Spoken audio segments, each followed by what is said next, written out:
1 जुलाई से देश में 3 नए क्रिमिनल लॉज लागू किए गए हैं, जिनमें आईपीसी, सीआरपीसी और आईईए को बीएनएस, बीएनएसएस और बीएसए से रिप्लेस कर दिया गया है। तो अब इंडिया में जितने भी स्टूडेंट्स, एडवोकेट्स और पुलिस है, वो सभी के सभी इस नए लॉ को समझने में लगे हुए हैं। लेकिन आज हम आपको इन्हीं नए लॉज को इजी वे में समझाने वाले हैं। तो सबसे पहले हम जानेंगे कि पुराने लॉज में ऐसा क्या था जिन्हें रिप्लेस करना जरूरी था। दरअसल आईपीसी, सीआरपीसी और आईईए ये तीनों ही लॉ अंग्रेजों के समय के हैं। अब उस समय पर कौन ही ये सोच सकता था कि साइबर क्राइम के नाम से भी कोई क्राइम होगा। तो इसलिए हमारी गवर्नमेंट ने ये तय किया कि वो नए क्रिमिनल लॉज को लाएगी। नए क्रिमिनल लॉज को जानने से पहले हम जानेंगे कि पुराने क्रिमिनल लॉज आईपीसी, सीआरपीसी और आईईए आखिर है क्या।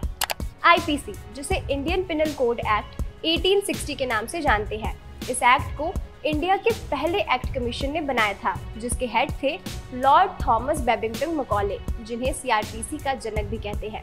इसके अलावा पहले एक्ट कमीशन में 3 लोग और शामिल थे, जिन्होंने मिलकर इंडिया के लिए कई इंपॉर्टेंट लॉज बनाए, जिनमें सीआरपीसी यानी कोड ऑफ क्रिमिनल प्रोसीजर भी शामिल है। हमारे देश में जितने भी लॉज हैं, उन्हें हम 2 पार्ट्स में डिवाइड कर सकते हैं। पहला आईपीसी और दूसरा सीआरपीसी। आईपीसी को सब्सटेंटिव लॉज यानी कि सारभूत कानून कहते हैं, जिनमें किसी भी क्राइम को डिफाइन किया जाता है और हर क्राइम के लिए क्या सजा होगी ये भी इंक्लूड होता है। वहीं सीआरपीसी को प्रोसीजरल लॉ यानी कि प्रक्रियात्मक कानून कहते हैं, जिनमें किसी भी क्राइम को करने के बाद क्या पनिशमेंट मिलेगी, क्या प्रोसीजर यानी कि क्या प्रक्रिया होगी, ये सब शामिल होता है। फॉर एग्जाम्पल, अगर कोई चोर चोरी करता है तो उसे आईपीसी के सेक्शंस के तहत अरेस्ट किया जाएगा, लेकिन अरेस्ट होने के बाद आगे की जो प्रोसेस होगी, जैसे उसकी बेल, उसकी सजा, ये सब सीआरपीसी के अंदर आएगा। अब बात करते हैं न्यू क्रिमिनल लॉ की। तीनों क्रिमिनल लॉ बिल को पार्लियामेंट में 11 अगस्त 2023 को पेश किया गया था। गृह मामलों से संबंधित स्टैंडिंग कमेटी ने इस बिल की समीक्षा की थी। 20 दिसंबर 2023 को इस बिल को संसद में पास कर दिया गया, जिसके बाद 1 जुलाई 2024 को फाइनली इसे पूरे देश में लागू कर दिया गया। न्यू क्रिमिनल लॉ के तहत आईपीसी को बीएनएस यानी कि भारतीय न्याय संहिता, सीआरपीसी को बीएनएसएस यानी कि भारतीय नागरिक सुरक्षा संहिता और आईईए को भारतीय साक्ष्य अधिनियम में तब्दील कर दिया गया। चलिए अब देखते हैं कि पुराने क्रिमिनल लॉज और नए क्रिमिनल लॉज में क्या डिफरेंस है। जहां पुराने क्रिमिनल लॉ आईपीसी में 511 सेक्शन थे, तो वही भारतीय न्याय संहिता में 357 सेक्शंस रखे गए हैं। साथ ही आईपीसी की तमाम धाराओं को बीएनएस में कंपैक्ट कर दिया गया है, जिसमें 21 नए सेक्शंस ऐड किए गए हैं। साथ ही जहां पुराने क्रिमिनल लॉ सीआरपीसी में 484 सेक्शंस थे, उनमें चेंजेस करके भारतीय नागरिक सुरक्षा संहिता में टोटल 531 सेक्शंस रखे गए हैं, जिनमें 177 प्रावधान यानी प्रोविजंस में संशोधन किया गया है, जबकि 14 सेक्शंस को हटा दिया गया है। साथ ही 9 नए सेक्शंस को ऐड किया गया है और 39 सब सेक्शंस को भी जोड़ा गया है। आईपीसी और सीआरपीसी के अलावा एक और कानून है जिसमें बदलाव किया गया है, और वो है आईईए यानी कि इंडियन एविडेंस एक्ट 1872, जिसे बदलकर बीएसए यानी कि भारतीय साक्ष्य अधिनियम कर दिया गया है। जहां इंडियन एविडेंस एक्ट में कुल 166 धाराएं होती थी, तो वही भारतीय साक्ष्य अधिनियम में कुल 170 धाराएं हैं, जिनमें 6 पुरानी धाराओं को हटा दिया गया है, तो वही 2 नई धाराएं और 6 उपधाराएं जोड़ी गई हैं।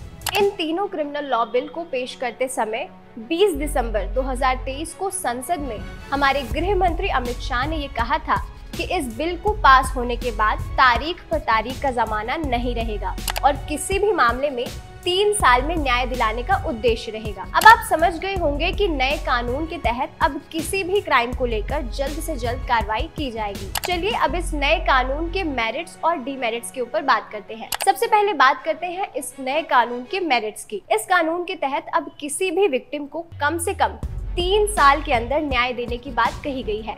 साथ ही चार्जशीट फाइल करने के लिए ज्यादा से ज्यादा 90 दिन निर्धारित किए गए हैं, ताकि मुकदमा जल्द से जल्द शुरू किया जा सके और केस में किसी भी तरह की डिले को रोका जा सके। साथ ही नए क्राइम्स जैसे snatching, mob lynching, cyber crime, fake promise to marry, gang rape जैसे क्राइम्स के लिए स्ट्रिक्ट कानून बनाए गए हैं। इतना ही नहीं, अब विक्टिम EFIR के तहत भी अपना केस दर्ज कर सकेगा। इसके अलावा ये चीजें हैं जिन्हें नए कानून में ऐड किया गया है। चलिए अब बात करते हैं न्यू क्रिमिनल लॉ के डीमेरिट्स की। सबसे पहला क्रिटिसिज्म ये निकल के आ रहा है कि इन कानूनों के नाम हिंदी में है, जैसे कि भारतीय न्याय संहिता, जिसे लेकर लोगों का ये कहना है कि इसे पहले की तरह क्यों नहीं रखा गया, जैसे भारतीय दंड संहिता, जिस पर गृह मंत्री अमित शाह का ये कहना है कि इस कानून का काम दंड देना नहीं बल्कि न्याय करना है। जो इंडियन पिनल कोड 1860 में बना, उसका उद्देश्य ही दंड देना था, उसका उद्देश्य न्याय देना नहीं था। उसकी जगह भारतीय न्याय संहिता 2023 इस सदन की मान्यता के बाद पूरे देश में अमल में आएगी। इसके साथ ही इस कानून के आने की वजह से लीगल सिस्टम पर भी बहुत असर पड़ेगा, जैसे स्टूडेंट्स को फिर से नया कानून पढ़ना पड़ेगा, एडवोकेट्स, पुलिस ऑफिसर्स और लॉयर्स सभी को फिर से इस नए कानून को याद करना पड़ेगा। नेशनल जुडिशियल डेटा ग्रिड के अनुसार देश भर में अलग अलग लेवल पर लगभग 4.7 करोड़ से भी ज्यादा मामले पेंडिंग हैं। ऐसे में न्यू क्रिमिनल लॉ जो ये दावा करती है कि ये 3 साल के अंदर किसी भी केस को सॉल्व कर देगी, वो भले ही नए केसेस को सॉल्व कर दे, लेकिन ऐसे में ये सवाल है कि जो पुराने केसेस हैं उनका क्या होगा, जिन्हें दंड संहिता के तहत रखा गया है। भारत की सबसे प्रतिष्ठित अधिवक्ताओं में से एक senior advocate general Indira Jaising का ये कहना है कि न्यू क्रिमिनल लॉ पर सरकार को और विचार विमर्श करना चाहिए था। उनका ये मानना है कि ये कानून हमारे जीवन और स्वतंत्रता के लिए एक खतरा है। वहीं कर्नाटक के कानून और संसदीय मामलों के मंत्री HK पाटिल ने ये बयान दिया है कि सरकारी कार्रवाई के विरोध में उपवास करना अपराध है, लेकिन इस कानून में आत्महत्या को अपराध नहीं माना गया है।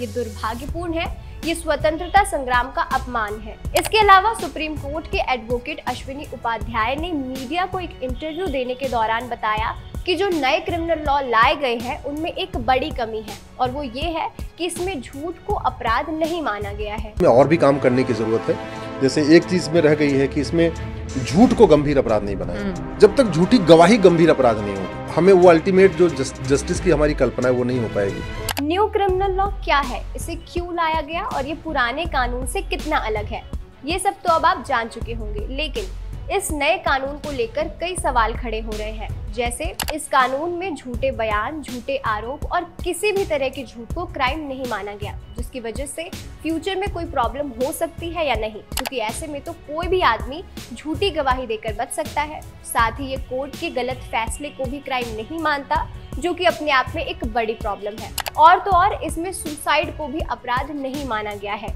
जो कि एक अपराध ही है। और सबसे इम्पोर्टेंट कि ये कानून सक्सेसफुल होगा या नहीं होगा, और होगा भी तो कितना होगा, और क्या फ्यूचर में इसमें कोई चेंजेस किए जाएंगे या नहीं। वेल, ये जानना काफी इंटरेस्टिंग होगा, जो हमें समय के साथ पता चल ही जाएगा। आपके इस नए क्रिमिनल लॉ पर क्या राय है, हमें कमेंट सेक्शन में जरूर बताएं, और ऐसे ही वीडियोस के लिए देखते रहिए वंदे फर्स्ट।